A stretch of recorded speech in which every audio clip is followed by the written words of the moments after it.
So in a roundabout way, this video is about my 40 1.2 Voigtlander Nocturne. I love, love, love the rendering of this lens. I hate the chromatic aberrations. So, I even love the 40 millimeter focal length. Now, like, I shoot this 90% of the time I won't have a problem because I know my lens, I know what to do, and I know its limitations.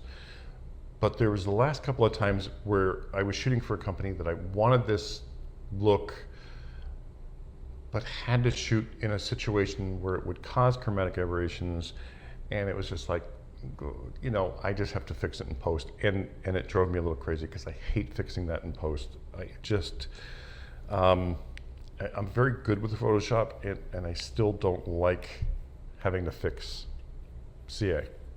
With that being said, I was thinking, wouldn't it be wonderful to have a lens, my 50 APO, which I love, which is probably the best lens I've ever used. Honestly, it's really that good. Now, I'm sure the Leica APO is spectacular. I just can't afford $8,000 or $9,000. You know, someday I hope I can.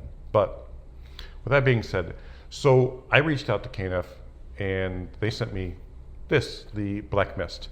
Now, I've used Black Mist before. I've used some that I didn't like so much, and I've used some that were fantastic, and I know the reputation of K&F. Now, they sent me these for free in return for a link so you can get 10% off, and I get 10%. And then they send me this whole list of things to say about their... I'm not doing that. I'm guessing they've never actually watched one of my videos to actually send me that and expect me to do that. I would never create an ad for a company, period, for a 10% take. I mean, that's a joke. Anyway, that being said, if there is a link in the description under this video, I like this. If there's not, I'm just being nice, okay? But I can't imagine it not being good. I know they have a good reputation for their glass. I know it's ground glass. I know all the nice stuff that they want me to say. I'm pretty sure it's true because they do have a great reputation. The other thing I love, I'm going to tell you some stuff I love even before I use it. I don't know if you can see this, but there's ridges on this on each side. Now, I don't know if you've ever had a filter stuck on a lens before, but it is torture. And I get out the pliers to remove it. I hate doing that, but sometimes you have to, you don't have a choice. Anyway, so there's ridges on both sides. It is very, very low profile. And it's a 1/4 Black Mist. So I'm gonna take this outside because I got pretty bright sunlight. I hope it stays this way for my shoot. But I have pretty decent sunlight, and I'm gonna try this. In my theory, using the 50 APO, which is the perfect lens, and it's, you know, sharp and ridiculously corrected. It's perfect. Again, that's just my opinion, but it really is that good. But if I throw this Black Mist on and get that same look that I get out of the 50 1.2, now I'm not talking depth of field because I don't care about the depth of field. I care about the glow, the look on the skin when I'm shooting portraits and that kind of stuff. If I can get that out of this lens, I have the best of both worlds in one lens, which would be perfect for me. I don't want to get rid of the 40 1.2, but to be able to carry this, that creates two lens scenario for me, you know, I'm hoping this works and I'm hoping I love it. I don't want a night and day look or a night and day difference. I just want, you know, when I want to take down those specular highlights or the harsh micro contrast digital seems to create on skin, if I can take that down a little bit, give it a little bit more of an analog look, I would be thrilled. You know, the surprising thing is I'm looking for the same look I get on the Hasselblad X1D with their 65 millimeter lens. You know, it's just, it's sharp as can be, but the skin is smooth. The rendering is smooth. And I'm hoping this does that for me. We're gonna find out today.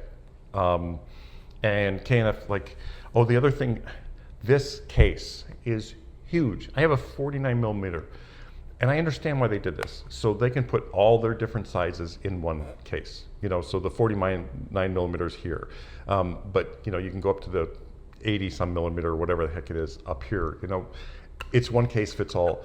But this is bigger than my lens, for God's sake. Like, I'm not throwing this in my case. I have a small case. So this I hate. It is a spectacular case. It's really well made. It's just, why can't you make a small one for the little guys? You know, that bothers me. And I don't care about cases in 90% of the thing, but for my filters, you know, just to have it come in the case that I would need to throw in my bag that's small enough to fit in my bag, you know, I'm actually making a thing out of this because that would help me. This I'm never going to use. So I have to find another case to, you know what I'm saying. Anyway, let's get to the shoot, and I'm going to go out in about an hour and shoot a young lady to see how this is, and I'll do some with and without. I don't do comparisons, but I just, you know, I'll show for you guys. And I hope this works out well. I know they have nice glass. I know they do a good job. I know they have a stellar reputation, but this is my first Black Mist with them. And I'm looking forward to trying it, and hopefully I can leave a link below. And like I said, if I don't, you know, I'm sure it's fine.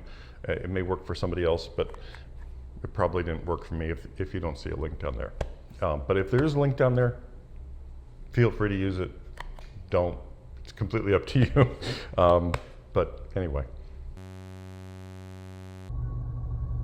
So I'm driving to my shoot, and I was just thinking about something. You know, I watch a bunch of YouTubers go into shoots, and they're shooting natural light, and they have these giant backpacks or big camera bags, and this is it for me. You know, a camera and a lens, nothing else. This is what makes this fun. Anyway, I'm going to the shoot now. So this shoot, I have one goal, and that is to test this filter. And I came out almost midday. I think it's like 11:30, so the sun is pretty high, and there's hardly a cloud in the sky, so it's going to be bright, bold sun. And I can go in the shade for when I need to test there, but this light is perfect to test this filter and see how it does. Now, I've had Black Mist before, and they were just a little too much. It just gave too much of a soft, blurry kind of look. And I don't even want to say blurry, I want to say diffused, because Black Mist more or less diffuses highlights, which that's what I want. I have the APO, it is painfully sharp, and I have that 40 millimeter 1.2. I do love it, but if I'm in harsh sun like this, I'm gonna get chromatic aberrations all over the hair when she's backlit. Just, it's a nightmare. So if I can get the best of both worlds, that's what I'm looking for. So this first shot is with the filter, and you can see it has just that touch of glow. It gives the lens some character. And I'm at f4, I wasn't even at f2 yet. This makes me really, really happy. And you know, pulling it up in Photoshop and taking a closer look at it, it's not too much. You do not lose sharpness with a 1/4 Black Mist filter. K&F Concept, the glass is good. I'll give it to them on that.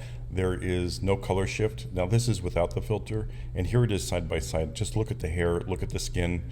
It is just that touch of what I wanted, and it works. So I'm happy with it. Yeah, I did do some retouching on her face for blemishes, but I didn't change the skin texture. The filter's doing that alone. You know, I just did straight up blemishes. Anyway, so now I'm going to test this in every scenario. I'm going to test it in the shade, and you know, I'm zooming in on Photoshop and so forth, and I don't want to show you that because it's boring. But you know, to analyze or pixel peep a filter like this, I just don't want to do it. You know, I did it on the first image, and that's all I needed.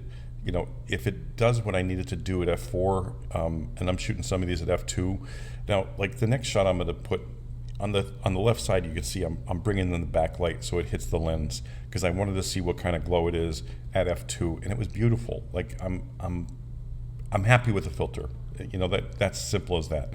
I've used the Tiffin before. Tiffins are very, very good. You know, they have a great filter, but it's just a little more than I want. It's just a little bit too much of an effect for me, even at the 1/4.